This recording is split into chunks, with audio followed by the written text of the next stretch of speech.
አንድ ቃል አለ። ምንድነው እርሱ? እግዚአብሔር ያደረገልሽን አንድ ነገር እነግርሻለሁ። ሁላችሁም አዳምጡ። በመጀመሪያ በዙሪያችሁ ያሉ ሰዎች በተለይ ለእናንተ የተሻለን መልካም የሆነ ነገር የሚያስቡ ሰዎች፣ አባቶች፣ እናቶቻችሁ፣ ወንድሞቻችሁ፣ እህቶቻችሁ እና ደግሞ እንደ ወንድም እንደ እህት የሆኑ ጓደኞቻችሁ የሚመክሯችሁ ምክሮች እባካችሁ ንቃችሁ አትተው። ንቃችሁ አትተው።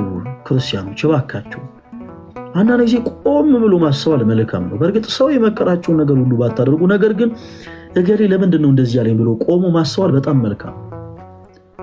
አንዳንዴ ሰው ሲመክረን የሆኑ አካላትን ራሱ እንደ ጠላት እስከምናይ ድረስ አንዳንዴ ቅይር እንላለን። እባካችሁን አንዳንድ ጊዜ ነገሮችን እናስተውል። እግዚአብሔር አምላክ በአንድም በሌላም ይናገራል። የምንሄድበት አካሄድ ትክክል ካልሆነ እግዚአብሔር አምላክ በአንድም በሌላም ይናገራል። ከሁሉ በላይ ደግሞ የእናንተ ወላጆች፣ ቤተሰቦች፣ እህቶች፣ ወንድሞች እንደ እህት እንደ ወንድም የሚቀርቧችሁ ወዳጆቻችሁና ጓደኞቻችሁ የእናንተን መውደቅና የእናንተን መከፋት ማየት ስለማይፈልጉ ተው፣ ኧረ ይሄ ነገር አይሆንም ብለው ሀሳብ ይነገሯችኋል። እና እባካችሁ ንቃችሁ አትተው።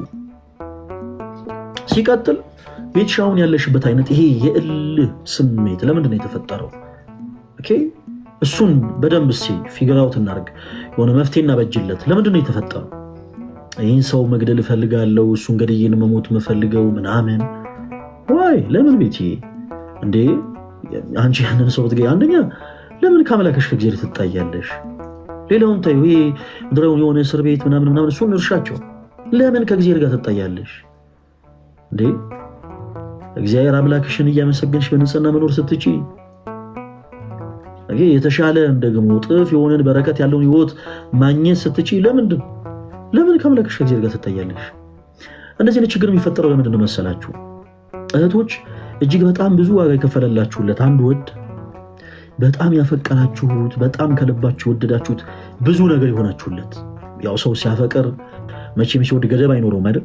ብዙ ነገር ትሆኑለታላችሁና ብዙ ነገር የሆናችሁለት አንድ ሰው እናንተ የሰጣችሁትን ፍቅር ረግጦ ሲሄድ እጅግ በጣም ትበሳችሁ። ኧረ ተው አታሽኮርሙ እናንተ ሰዎች። እሺ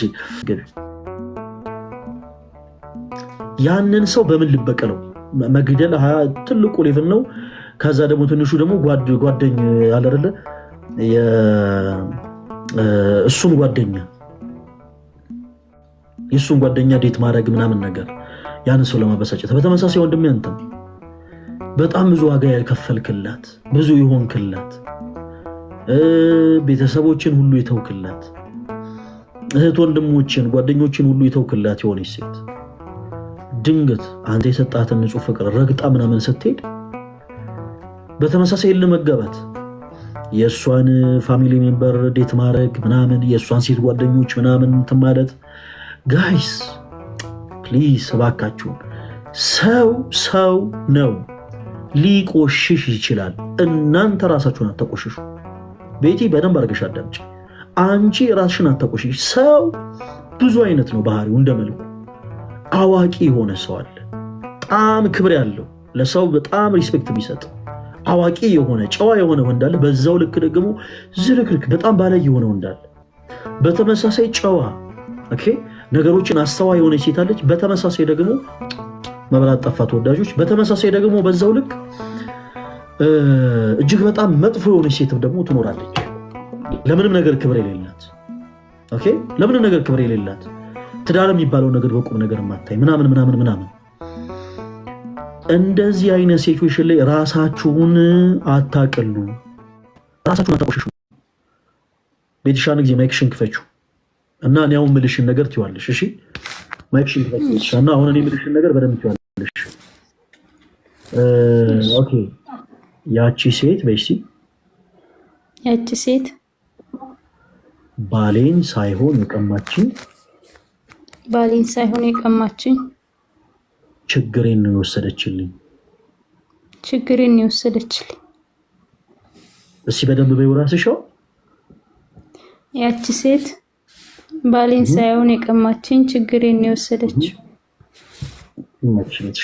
በቃ ሁላችሁም ይናስምሩበት። በጣም ፍቅር የሰጣችሁት ሰው እህቶች በደንብ አዳምጡ። በጣም የወደዳችሁት ብዙ ነገር የሆናችሁለት ጂሰስ። እንግዲህ ሰዎች በፍቅር ህይወት ሲኖሩ ብዙ ነገር ይሆናሉ አይደል? በጣም ብዙ ነገር የሆናችሁለት ሰው የእናንተን ፍቅር ረግጦ ወደ ሌላ ሴት ሲሄድ ከዛ ሴት ጋር አትፎካከሩ ምናምን። ያንን ሰው አታስታውሱት ጋይስ። እህቶች ይኸውላችሁ ጠንከር በሉ። ያቺ ሴት ባሌን ሳይሆን የቀማችኝ ችግሬን የወሰደችልኝ ይበሉ። ያ ሰውማ ባል ቢሆን በመጀመሪያም ሌላን ሴት በሙሉ አይን አይመለከትም። ትክክለኛ ቁም ነገር ህይወት ውስጥ ሆኖ ያ ሰው እርግጥ ለእናንተ ባል ቢሆን እመኑኝ ልንገራችሁ በምንም ተአምር ሴትን በሙሉ አይኑ አይመለከትም። ችግራችሁ ስለነበረ ግን እግዚአብሔር ቀድሞኑ ቀረፈላችሁ። ቤቲሻ እግዚአብሔርን ሁለት እጆችሽን ዘርግተሽ ልታመሰግኙ ይገባል። በጊዜ ነው የቀረፈልሽ፣ በጊዜ ወንድሜ። አንተም ልክ እንደዛው ብዙ ነገር የሆንክላት፣ ብዙ ዋጋ የከፈልክላት እጅግ በጣም የምትወዳት ሴት ኦኬ።